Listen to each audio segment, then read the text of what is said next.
नमस्कार। ये आकाशवाणी पटना है। अब आप खालिद रशीद से प्रादेशिक समाचार सुनिए।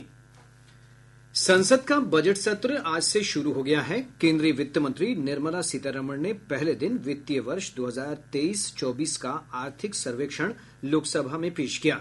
सर्वेक्षण में वित्तीय वर्ष 2024-25 के लिए सकल घरेलू उत्पाद की वृद्धि दर 6.5 से 7% के बीच रहने का अनुमान लगाया गया है। कल वित्त मंत्री श्रीमती सीतारमण लोकसभा में वित्तीय वर्ष 2024-25 का आम बजट प्रस्तुत करेंगी।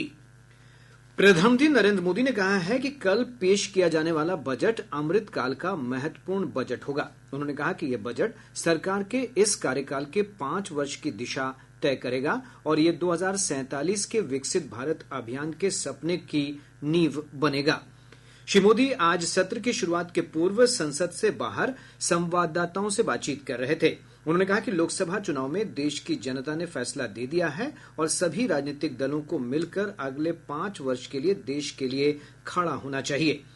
श्री मोदी ने कथित रूप से नकारात्मक राजनीति करने के लिए विपक्षी दलों की आलोचना की है। प्रधानमंत्री ने राजनीतिक दलों से राजनीतिक एजेंडे के लिए नहीं बल्कि देश के लिए काम करने का आग्रह किया है।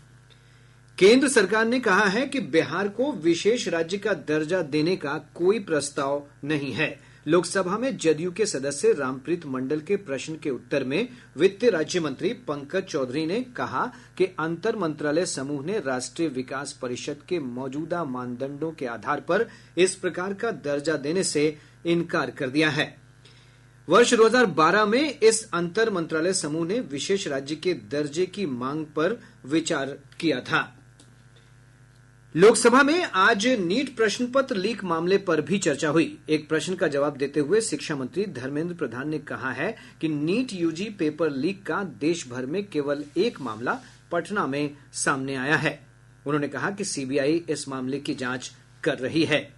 इधर सर्वोच्च न्यायालय में आज नीट परीक्षा रद्द करने को लेकर दायर याचिकाओं की सुनवाई की जा रही है। बिहार विधानमंडल के मानसून सत्र की आज से शुरुआत हो गई है। विधानसभा की कार्यवाही के पहले दिन आज उप मुख्यमंत्री सम्राट चौधरी ने चालू वित्तीय वर्ष के लिए 47,512 करोड़ रुपए से अधिक का प्रथम अनुपूरक बजट सदन में पेश किया है। प्रादेशिक समाचार आप आकाशवाणी पटना से सुन रहे हैं। विधानसभा सत्र के पहले दिन की कार्यवाही की शुरुआत करते हुए अध्यक्ष नंद किशोर यादव ने कहा कि चालू सत्र छोटा है लेकिन काफी महत्वपूर्ण है। विधानसभा अध्यक्ष ने रुपौली विधानसभा क्षेत्र से नवनिर्वाचित निर्दलीय विधायक शंकर सिंह को आज सदन की सदस्यता की शपथ दिलाई। इसके बाद अध्यक्ष ने सत्र की कार्यवाही के संचालन के लिए अध्याशी सदस्यों का मनोनयन किया और नई कार्यमंत्रणा समिति के गठन की घोषणा की।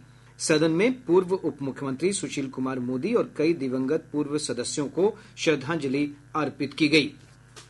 विधान परिषद के कार्यकारी सभापति अवधेश नारायण सिंह ने आज सभापति पद के लिए नामांकन पत्र दाखिल किया। इस अवसर पर मुख्यमंत्री नीतीश कुमार, उप मुख्यमंत्री सम्राट चौधरी और कई मंत्री तथा वरिष्ठ नेता उपस्थित थे। गौरतलब है कि देवेश चंद्र ठाकुर के लोकसभा सदस्य चुने जाने के बाद परिषद के सभापति का पद रिक्त है। सावन के पवित्र महीने की आज से शुरुआत हो गई है। इसके साथ ही देवघर स्थित बाबा बैद्यनाथ धाम में भगवान शिव के जलाभिषेक के लिए भक्तों का तांता लग गया है। हजारों की संख्या में कांवड़िया सुल्तानगंज के गंगा घाट से जल उठाकर बाबा धाम के लिए कांवड़ यात्रा पर निकल रहे हैं। इधर पहली सोमवारी के दिन प्रदेश के प्रसिद्ध शिवालयों और मंदिरों में सुबह से ही श्रद्धालुओं की भारी भीड़ उमड़ रही है।